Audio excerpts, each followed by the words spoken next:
राधा कृष्ण का स्वरूप है और कृष्ण ही राधा का स्वरूप है। इसलिए भागवत में वैसे कहीं नाम उच्चारण नहीं किया गया। तो उसके पीछे भाव बताया कि बोले राधा जी के गुरु हैं,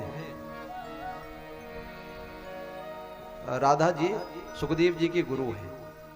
तो गोलोक की बात है, जब गोलोक में भगवान राधा कृष्ण निवास करते हैं तो वहां पर एक सुख आता है जो नित्य प्रति राधा जी का नाम रटता रहता है। और राधा जी का जब नाम रटता है तो एक दिन राधा जी को उस पर दया आई। तो राधा जी ने उसको गोदी में उठाया। राधा जी ने कहा तो इतना प्यारा मेरा नाम जपता है, तुझे मैं आज गुरु मंत्र देती हूं। तो वो सुख कहता है, वो तोता कहता है, बोले क्या गुरु मंत्र दोगे? बोले अगर मेरी भक्ति करना चाहता है तो तू आज से कृष्ण कृष्ण जपना शुरू कर। इतने में ठाकुर जी पहुंच गए। ठाकुर जी जैसे ही पहुंचे तो ठाकुर जी ने कहा, बोले राधा रानी ये कौन है? कहा, बोले ये देखो सुख है और राधा राधा जपता है। तो कन्हैया कहने लग गया, बोले इससे अच्छी बात और क्या हो सकती है? राधा राधा रटते ही सारी बाधाएं समाप्त हो जाती है जीवन की। तो ये तो अच्छी बात है। नहीं, मैं चाहती हूं कि कृष्ण कृष्ण जपे। और भगवान ने उसको गोदी में उठा लिया। तो सुख के अश्रु धारा बह उठी उसी क्षण। बोले क्यों बह उठी?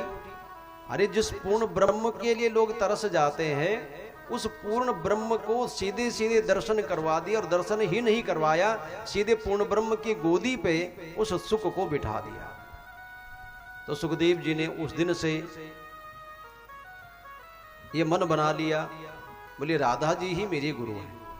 और जब जब राधा जी का नाम आता है उसी क्षण सुखदेव जी के आंखों में अश्रुधारा बह उठती है कि राधा जी ने मुझे भगवान से ही सीधे मिलवा दिया। उस दुर्लभ संयोग को मैं कैसे भूल सकता हूं? अरे जिसने भगवान के चरणों में आपको लगा दिया, आपको उस रास्ते पर लेकर के चले गए, तो भगवान का ही सीधा दूत होता है। इसलिए गुरु की पूजा है, इसलिए गुरु की महिमा गाई गई, क्योंकि वो मार्ग दिखाने वाले, वो अंधकार को दूर करने वाले, वो प्रकाश को देने वाले, सही मार्ग पर ले जाने वाले। इसलिए जब भी भगवान कृष्ण के गुणगान गाए गए हैं, सुखदेव जी ने राधा जी का नाम लिया ही नहीं है। तो वो प्रश्न कई बार आता है कि राधा जी का नाम भागवत में तो आना चाहिए था। तो कहा कि ये जब पता चला कि परीक्षित जी को 7 दिन का ही श्राप लगा हुआ है, तो कहा कि अगर 7 दिन में अगर कथा पूरी करनी है या मोक्ष प्राप्त करवाना है, और सुखदेव जी जब जब राधा जी का नाम लेंगे तो उस पाप के कारण, कि क्योंकि गुरु का नाम नहीं लेना चाहिए, अगर गुरु का नाम लेते हैं तो उस महापाप का भागी व्यक्ति होता है, जीव होता है, इसलिए गुरु का नाम नहीं उच्चारण करना चाहिए। गुरु का, पति का, बुजुर्गों का, इन सब का नाम अति आवश्यकता पर। पहले के तो बुजुर्ग थे वो नहीं लेते थे नाम, है ना। किसी का नाम किसी के सास का नाम अगर सीता हो तो जिंदगी भर सीता बोलती ही नहीं थी। और किसी के ससुर का नाम अगर राम हो जाए तो फिर तो चाहे इशारों में बोल दे कि अरे वो जो सीता का पति है, पर राम नहीं बोलेगी। एक मर्यादा और आयु भी क्षीण होती है अगर कोई पति का, गुरु का या बड़े बुजुर्गों का अगर नाम कोई जीवा पर लेता है। तो ये समाधि में चले जाते थे 6 महीने की, और भगवान कृष्ण का जाप करके फिर वापस आते थे कि मैंने अपने गुरु का नाम ले लिया। तो फिर वेदव्यास जी ने भी सोचा, वेदव्यास जी भी भावुक हो गए। वेदव्यास जी ने कहा, बोले अगर ऐसी स्थिति रहेगी तो फिर तो भागवत पूरी हो गई। सुखदेव जी समाधि में जाया करेंगे और परीक्षित जी बेचारे बीच में ही रह जाएंगे। तो इसलिए राधा एक रसमयी शब्द है, यानी भागवत जी का जितना अर्थ है। राधा जी को ठाकुर जी ने पूछा, बोले तुम्हारा तो भागवत में कहीं नाम ही नहीं है। तो कहा, बोले जितना भी अर्थ भागवत का है वो सब मैं ही हूं, बिना राधा के है ही नहीं।